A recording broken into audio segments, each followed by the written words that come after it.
He stood in the back of the auditorium, dirt still under his fingernails from the construction site. Everyone else wore pressed suits and dresses that cost more than his monthly rent. But Marcus didn't care about that. He was there for one reason: his son. If you love original and unique stories like this, go ahead and leave your like and subscribe to the channel so you don't miss any. Now get ready, because what happened that night changed everything people thought they knew about this man. Marcus Rivera was 23 when Elena told him she was pregnant. They were young, reckless, and completely unprepared, but they promised each other they'd figure it out together. They got married in a small ceremony at City Hall, with 2 friends as witnesses and dreams bigger than their bank account. Daniel was born on a Tuesday morning in April. Marcus held his son for the first time and made a silent promise. This boy would have everything he never did. A father who stayed. A father who showed up. A father who fought. For 3 years they were happy. Marcus worked double shifts at the warehouse. Elena stayed home with Daniel, singing to him, reading to him, building a world of warmth inside their small apartment. They were broke, exhausted but complete. Then came the accident. A drunk driver ran a red light on a Wednesday evening. Elena was walking home from the grocery store. She died before the ambulance arrived. Marcus received the call at work. He dropped the box he was holding and fell to his knees. Everything went silent. The world stopped making sense. At the funeral, Elena's mother looked at him with cold eyes. "You can't raise a boy alone," she said. "You work all day. You have no family, no education. Let us take him. We can give him a proper life." Marcus felt his heart crack open. "He's my son. You're a warehouse worker with a high school diploma," she said, her voice sharp as broken glass. "What kind of future can you give him?" That night, Marcus sat in Daniel's room, watching his 3-year-old son sleep. The boy clutched his mother's scarf, the one that still smelled like her perfume. Marcus made another promise, this one through tears. "I'll prove them all wrong, mijo. I swear to God I will." The custody battle lasted 8 months. Elena's family had money, lawyers, connections. They painted Marcus as unstable, unfit, incapable. During one hearing, their attorney stood up and said, "Your Honor, this man works 70 hours a week in manual labor. He has no support system, no college degree. How can he possibly provide the emotional and intellectual development this child needs?" Marcus sat there, hands clasped, jaw tight. He wanted to scream, he wanted to flip the table, but he just stared ahead and took it. The judge ruled in his favor, but barely. "Mr. Rivera, I'm giving you custody because the law favors biological parents. But I'm warning you, if I see any sign this child is suffering, I won't hesitate to reverse this decision." Marcus walked out of that courthouse holding Daniel's hand, both of them silent. People stared. He could feel their judgment, their doubt, their pity. That's when he made his decision. Marcus couldn't change his past, his education, or his economic status overnight. But he could change what Daniel would become. He started researching. He spent every free moment at the library reading about child development, education, music, art, everything he'd never had access to himself. He discovered that children who learned music showed increased cognitive development, better memory, better problem solving, better emotional regulation. It was expensive, but Marcus didn't care about the cost. He picked up a 3rd job, working nights as a janitor at an office building. When Daniel turned 4, Marcus bought a small keyboard at a pawn shop. It was missing 2 keys and had a crack down the middle, but it worked. He found free YouTube tutorials and taught himself basic piano. Then he taught Daniel. Every morning before work, Marcus would sit with his son for 30 minutes. "This is C, this is D, this is E." Daniel's tiny fingers would stretch across the keys, stumbling, learning, growing. The neighbors complained about the noise. The landlord threatened eviction. Marcus bought headphones. By the time Daniel was 5, he was playing simple songs. By 6, he was composing his own melodies. By 7, people started noticing. Marcus took him to a community talent show at the local recreation center. Daniel performed a piece he'd written himself, a simple but hauntingly beautiful melody he called Mama's Song. When he finished, the audience sat in stunned silence before erupting into applause. A woman approached Marcus afterward. "Your son is extraordinarily talented," she said. She handed him a card. I teach at the conservatory. He should audition. Marcus looked at the card. The Conservatory of Musical Arts, the most prestigious music school in the state. Tuition $30,000 a year. He almost laughed. We can't afford that. There are scholarships, she said. But I have to be honest with you, the competition is brutal. These are children of doctors, lawyers, musicians. They've had private lessons since age 3. Professional instruments. Your son would be starting from behind. Marcus looked down at Daniel, who was carefully folding the program from the show, preserving it like treasure. We'll audition, Marcus said. That's when the real work began. Marcus couldn't afford private lessons, so he became Daniel's teacher. He watched masterclasses online, downloaded sheet music, studied music theory at 2 in the morning after his janitorial shift. He learned so he could teach. He taught so Daniel could thrive. They practiced 3 hours every day. Before school, after school, weekends. Marcus would sit beside his son, correcting posture, timing, emotion. Music isn't just notes, mijo. It's feeling. You have to make people feel something. Daniel never complained. He loved it. Music was his language, his therapy, his connection to the mother he barely remembered. But the world was not kind to them. At parent-teacher conferences, other parents would whisper, "That's the single dad, the construction worker, trying to make his son into a musician." It's sad, really. The boy doesn't stand a chance. At Daniel's first recital at school, parents arrived in luxury cars, wearing designer clothes, discussing their children's private tutors and summer programs in Vienna. Marcus showed up in his work boots, still covered in concrete dust. He sat in the back row, alone. When Daniel performed, he poured his entire soul into the keys. The piece was complex, emotional, technically brilliant.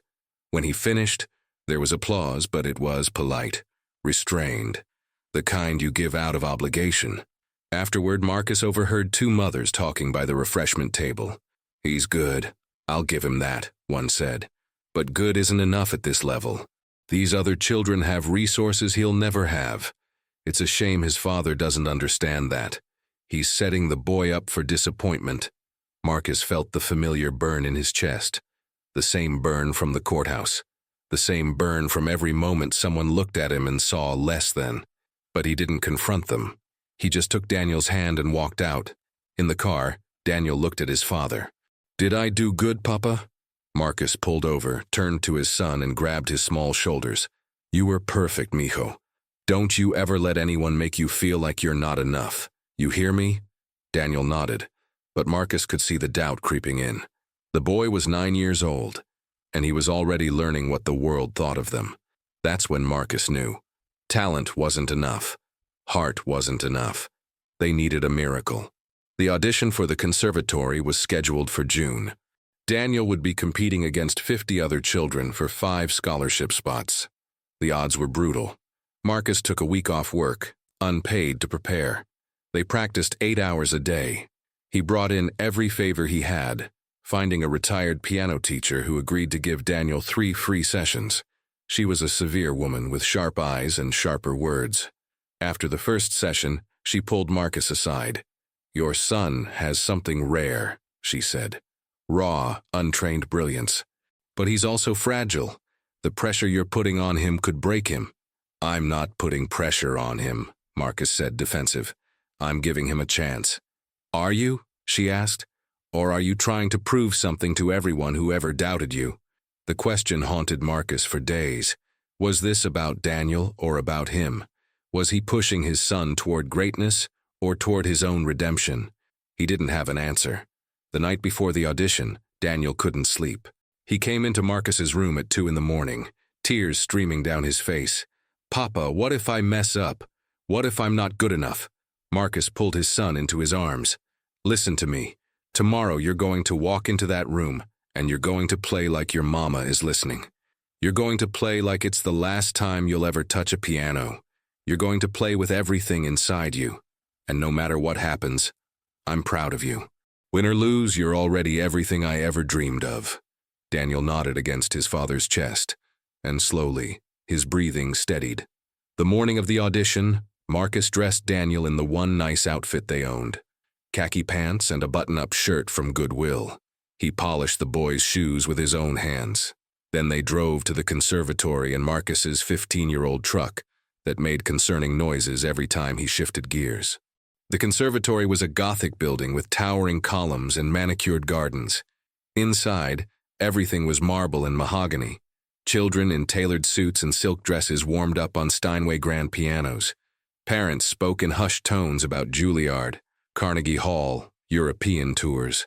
Marcus and Daniel stood out like a wound. A woman with a clipboard approached. Name? Daniel Rivera. She scanned her list, her expression neutral. You'll be number 43. Please wait in the reception area. They sat on a leather bench. Around them, other families radiated confidence, pedigree, belonging. Marcus felt like an intruder, but when he looked at Daniel, he saw something that made his chest tighten. His son was calm, focused, ready. One by one, children were called. Some came back smiling. Others came back in tears. Finally, Daniel Rivera. Marcus squeezed his son's hand. Te amo, mijo. Go show them who you are. Daniel walked into the audition room alone. Marcus stood outside, hands pressed against the wall, praying to Elena, to God, to anyone who might be listening. Inside the room, 3 judges sat behind a long table. The middle judge, a silver-haired man named Dr. Whitmore, barely looked up from his notes. Whenever you're ready. Daniel sat at the piano. It was the most beautiful instrument he'd ever touched. For a moment, he froze. Then he closed his eyes. He thought of his father's hands, rough and scarred from work. He thought of his mother's scarf, the one he still kept under his pillow. He thought of every morning practice session, every sacrifice, every moment someone said he wasn't enough. And he began to play. The piece Daniel chose was Chopin's Nocturne in E-flat major, but he didn't play it like a student. He played it like someone who understood loss. Every note carried weight. Every phrase told a story. His fingers moved across the keys with technical precision, but more than that, with soul. Dr. Whitmore looked up from his papers. Then he leaned forward. The other 2 judges exchanged glances. When Daniel finished, the room was silent. Where did you study? Dr. Whitmore asked, his voice different now. Interested. My papa taught me, Daniel said quietly. Your father is a musician? No, sir. He works in construction, but he learned so he could teach me. The judges said nothing. They wrote notes. Daniel's heart pounded. He couldn't read their faces. Thank you, Mr. Rivera. We'll be in touch. Daniel walked out. Marcus was waiting, searching his son's face for any clue. How did it go? I don't know, Papa. I think I did okay. They drove home in silence, both of them exhausted, neither wanting to hope too hard. 3 weeks later, a letter arrived. Marcus held the envelope in his shaking hands. Daniel stood beside him, barely breathing. They opened it together. Dear Mr. Rivera, we are pleased to inform you that Daniel Rivera has been awarded a full scholarship to the Conservatory of Musical Arts. Marcus dropped to his knees. Daniel stared at the letter, reading it again and again to make sure it was real. Then father and son collapsed into each other, crying, laughing, holding on like they might float away. But the scholarship was only the beginning. The conservatory demanded everything. Daniel was suddenly surrounded by children who'd been training since before they could walk. Children with parents who were concert pianists, opera singers, composers.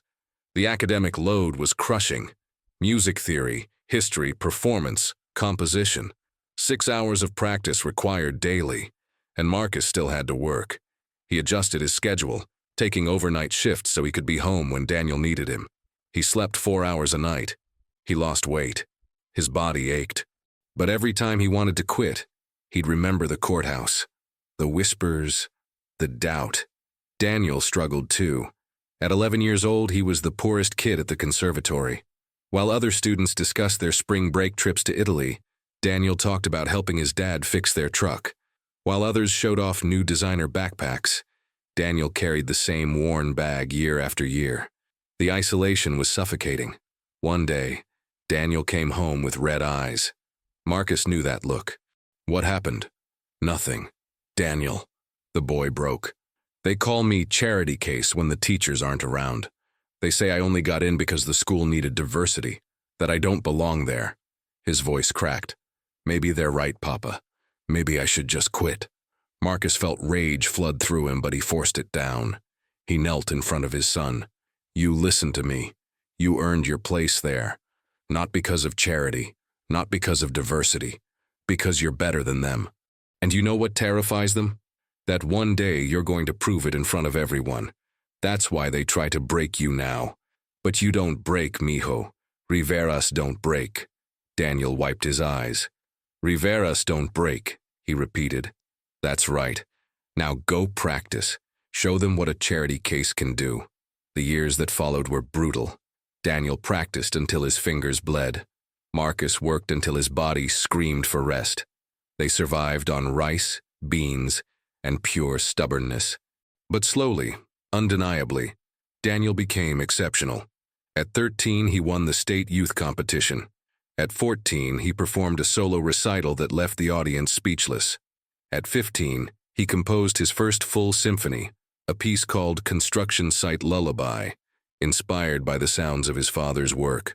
Hammers, drills, machinery transformed into music. The conservatory faculty began talking about Daniel differently, not as the charity case, but as a prodigy. Applications to prestigious summer programs started arriving. Competition invitations, scholarship offers from universities. But with success came new threats. During Daniel's junior year, Mrs. Chen, the conservatory's director, called Marcus into her office. She was the elegant woman who'd always treated Daniel with cold professionalism. Mr. Rivera, I wanted to discuss Daniel's future, she said, folding her hands on her desk. He's exceptionally talented. Several universities have expressed interest. Juilliard, Curtis, Berkeley. That's great, Marcus said cautiously. It is, but I need to be frank with you. She leaned forward. Daniel's background is complicated. These institutions value not just talent, but refinement, cultural capital, the right connections. A student's family can be as important as the student themselves. Marcus felt his stomach tighten. What are you saying? I'm saying that when admissions committees see Daniel's application, they'll see potential, but they'll also see risk. A single father with no musical background, financial instability, no network. They might wonder if he'll fit into their culture. He'll fit anywhere his talent takes him. Mrs. Chen smiled, but it didn't reach her eyes. Talent opens doors, Mr. Rivera, but breeding keeps them open. I just want you to be prepared for disappointment. Not everyone makes it to the top, no matter how hard they work. Marcus stood up. We'll see about that. He left her office shaking with anger, but also with fear. What if she was right?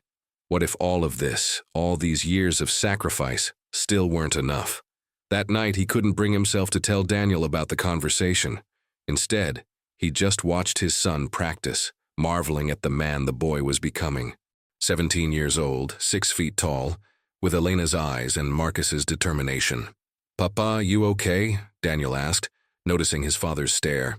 I'm perfect, mijo. Keep playing. The annual conservatory showcase arrived in April. It was the most important event of the year, attended by university scouts, professional musicians, and wealthy donors.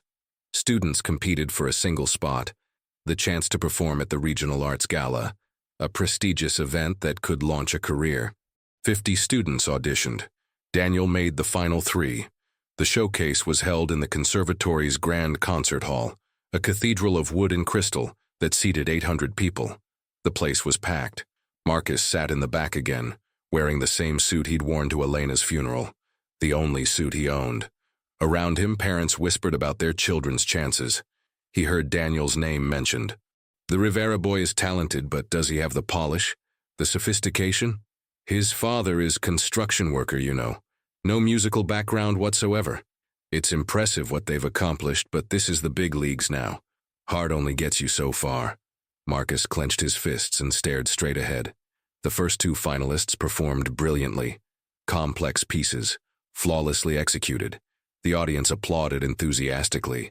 Then Daniel walked onto the stage. He looked so small under those lights, standing before that massive piano. Marcus's heart hammered in his chest. Daniel sat down. He adjusted the bench. His hands hovered over the keys. And then he spoke. Before I play, I want to say something, Daniel said, his voice clear and steady.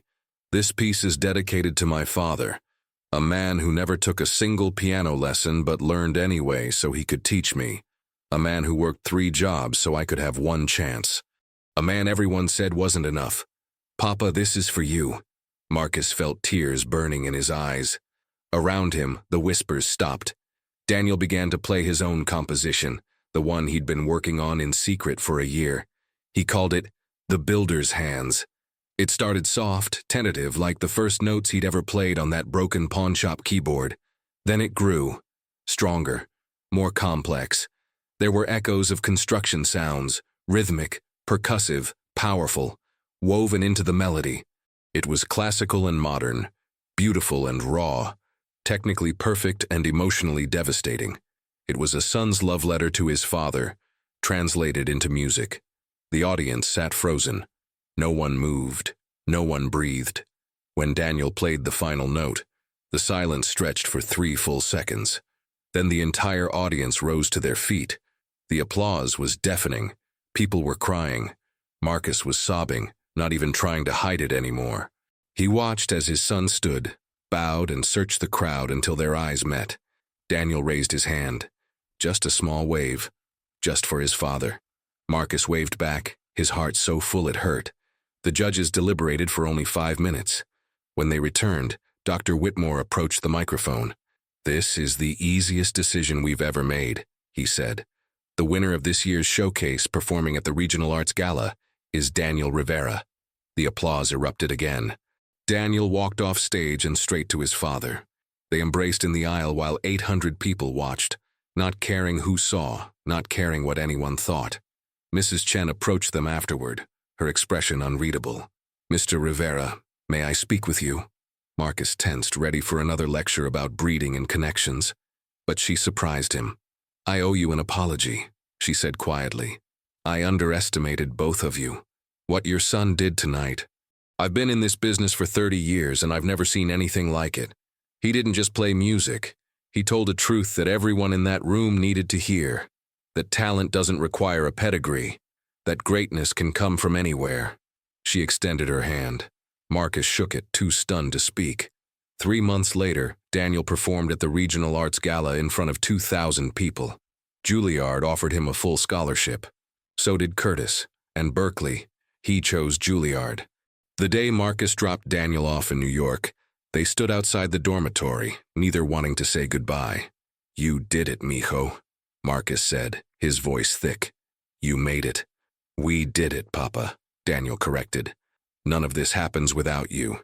I just gave you the tools. You built everything else." Daniel smiled. "I learned from the best builder I know."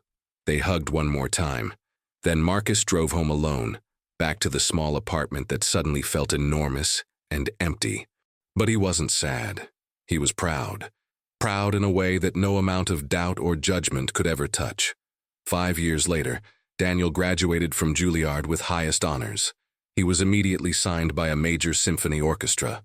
His debut album, Construction Site Lullaby, went viral, streaming millions of times.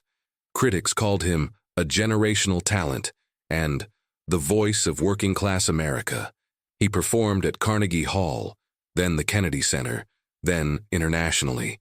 And at every single performance, no matter how prestigious the venue, Daniel reserved a seat in the front row for Marcus. Now Marcus sits in that seat, wearing a suit Daniel bought him, watching his son receive a standing ovation at the Sydney Opera House. Tears stream down his face and he doesn't care who sees. After the performance, a journalist approaches Marcus backstage. "Mr. Rivera, you must be so proud. Your son is extraordinary." "He always was," Marcus says. "The world just needed time to see it." "What's your secret? How did a single father with no musical background raise one of the greatest pianists of this generation?"